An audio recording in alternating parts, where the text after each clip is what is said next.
Hello, everyone. My name is Faiza Tazi. I'm a PhD student at the University of Denver. Today, I'll be presenting my work on parents, educators, and caregivers' cybersecurity and privacy concerns for remote learning during COVID-19. My co-authors are Shrestha, Dan Norton, Kathryn Walsh, and Dr. Sanchari. So during this study, we conducted a survey-based analysis with 520 participants in order to understand parents, educators, and caregivers' privacy and security risk concerns with regards to their children's increased use of internet due to COVID-19 and remote learning. So our study was motivated by the fact that 1.5 billion students worldwide were affected by educational institutional closures, which led to an online shift. This led to an increased use of internet, which in turn increases the potential for cybersecurity and privacy threats. So our study was focused primarily on answering the three following questions. First question, what are educators, parents, and caregivers' perceptions of cybersecurity and privacy towards remote learning for children under their care? And what tools or methods are used for privacy and security in remote learning from the user side, including that of parents, educators, and caregivers? And finally, how are adults responsible for children's education in an online setting, communicating about these concepts to the students? So to our methods, we recruited 520 participants through MTurk. Participants identified as parents, educators such as professors or teaching assistants, and other caregivers.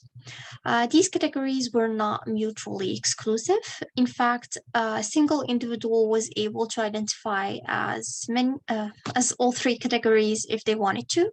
However, if a participant identified as more than one, they were then prompted to take a set of questions for each category. It is also important to note that our survey incorporated both open-ended and closed-ended questions in order to have a better understanding of our participants' views, although we made sure that the open-ended questions were not mandatory. So in addition to asking more traditional demographic questions, we also asked questions to gain a better understanding of participants' everyday computer interactions and security knowledge. So we collected this data to see if participants' computer background has an impact on their perceptions of cybersecurity in an online learning, since research has shown that a parent's computer background may influence household cybersecurity practices and choices they made for the household. In this section, I'll be talking about some important aspects of the results, such as demographics, importance of cybersecurity and cyber safety, educator communication, incidents, and initial qualitative analysis results. So the target demographics of our survey were parents, educators, and other caregivers with children under their care that engaged in remote learning. These demographics have been selected because they can have an impact on children's online safety, but also because they were underrepresented in previous literature. So most participants reported being between 25 and 40 years old. Also, we can see here that the gender divide skewed more towards a representation of the male population, with a split male of almost 64%, females almost 36%, and only one non-binary person identifying as a parent. Most participants also attended higher education, with almost 60% obtaining a bachelor's as the education top out, and an additional 33% attending a master's program. it was actually not guaranteed that our participants would think that cybersecurity and cyber safety is an important topic to their children. However, of the 213 participants who answered the question about their perceived importance of cybersecurity and cyber safety to their children, over 86% thought the subject extremely or very important. So the frequency with which educators discuss cybersecurity and cyber safety is very indicative to the way it is being taught in schools and classrooms. And of the 252 participants who identified as educators, only 160 answered the question about the frequency with which they discuss cybersecurity and cyber safety to their students. 46% of whom affirmed that they communicate with their students about cybersecurity and cyber safety on a weekly basis, and 28% did so on a daily basis.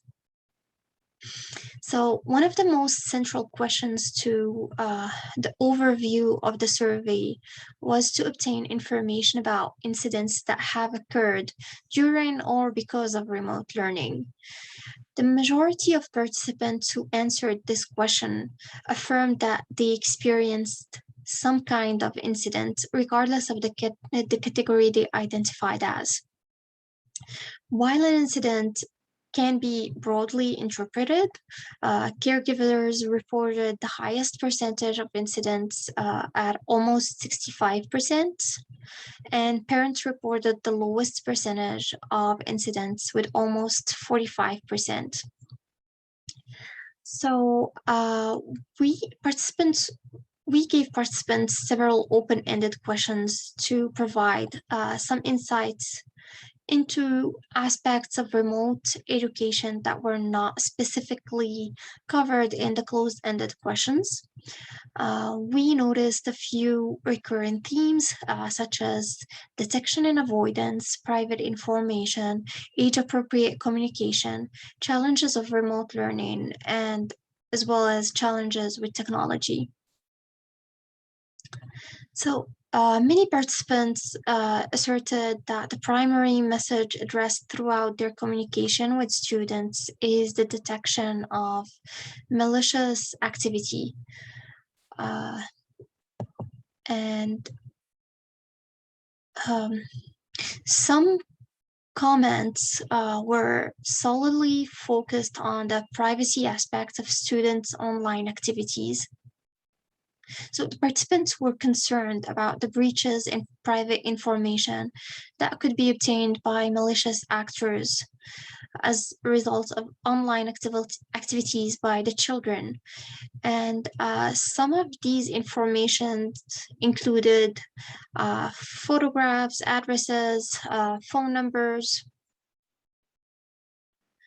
And so discussing technical concepts with students requires communication at the appropriate age and intellectual level according to our participants.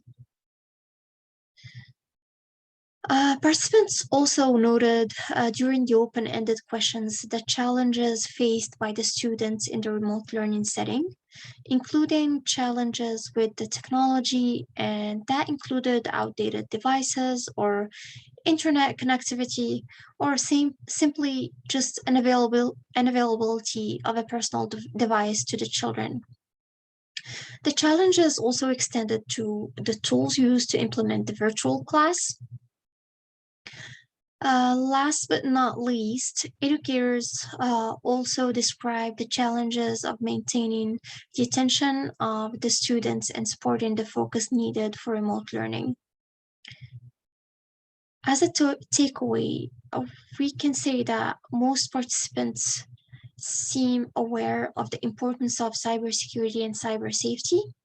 However, we noticed that the majority are not well informed about the threats the children can face online. Thank you for listening.